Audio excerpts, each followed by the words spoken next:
Day 8 finish ചെയ്തിരിക്കുകയാണ്. ട്രക്കിങ്ങിൻ്റെ 8ാമത്തെ ദിവസം successfully finish ചെയ്തിരിക്കുകയാണ്. നമുക്കിനി ഇവരുടെ ഈ ഒരു തഗ്നക്കിൻ്റെ ഉള്ളിലേക്ക് നമുക്ക് പ്രവേശിക്കാം. കണ്ടല്ലേ, ഇതാണ് ഈ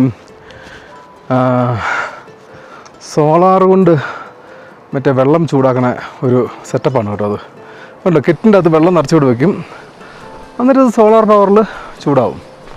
അതാണ് ഇവിടെ ഉദ്ദേശിക്കുന്നത്. ഇത് കണ്ടോ, ഇതിൻ്റെ ഒച്ച കണ്ടോ, വെള്ളം തിളക്കുന്നുണ്ട് കേട്ടോ, വെള്ളം തിളക്കുന്നുണ്ട്. ഓക്കെ, ഒരു പുള്ളിക്കാരി അവിടെ അലക്കണുണ്ടല്ലേ.